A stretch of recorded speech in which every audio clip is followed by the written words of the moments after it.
সবাই কেমন আছো? আশা করি সবাই ভালো আছো এবং সুস্থ আছো। আমি শ্রেয়াস ওয়ার্ল্ডের নতুন একটা ভিডিওতে তোমাদের সকলকে স্বাগত জানাই। তো আজকে তোমাদের সাথে আমি একটা খুব ছোট্ট ভিডিও শেয়ার করব। যেহেতু এখন খুব বৃষ্টি হচ্ছে, তাই বাইরে যাওয়া খুব একটা পসিবল হচ্ছে না। তাও আমি এই আশেপাশের একটু ঘুরে চেষ্টা করছি যতটা করার।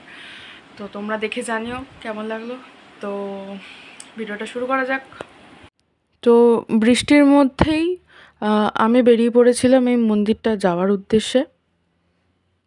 মন্দিরটা আমাদের কুন্তিঘাটের পথেই পড়ে। আমি কুন্তিঘাট গেছিলাম, তো আমার চোখে পড়লো এই মন্দিরটা। তো মন্দিরটার নাম হচ্ছে শ্রী বিশ্বেশ্বর শিব ঠাকুরের আশ্রম। এই মন্দিরটাও বহু প্রাচীন একটা মন্দির।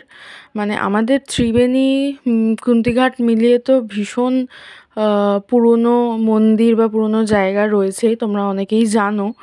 তো এটাও সেরকমই পুরনো। তো একদম গঙ্গার ধারেই রয়েছে এই মন্দিরটা। আর এই যে সামনে এটা রথ দেখতেই পাচ্ছ।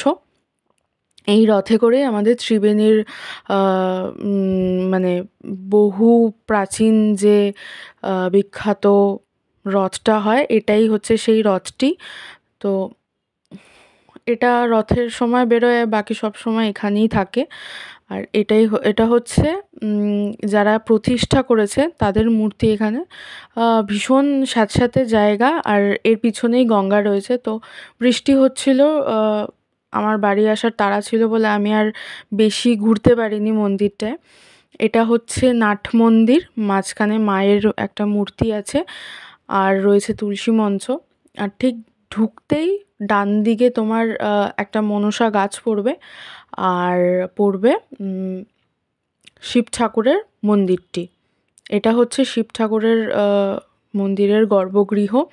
চারিপাশে সবুজ দিয়ে ঘেরা ভীষণ সুন্দর একটা পরিবেশে এই মন্দিরটি অবস্থিত। তোমরা আসতে চাইলে কুন্তিঘাট স্টেশন থেকে অনায়াসে আসতে পারো। তো আজকের ভিডিওটা এই পর্যন্তই রইল। দেখা হবে অন্য কোনো ভিডিওতে। ভিডিওটা ভালো লেগে থাকলে অবশ্যই লাইক, কমেন্ট এবং সাবস্ক্রাইব করে দিও। আর জানিও ভিডিওটা তোমাদের কেমন লাগলো। তো টাটা, সবাই ভালো থেকো, সুস্থ থেকো।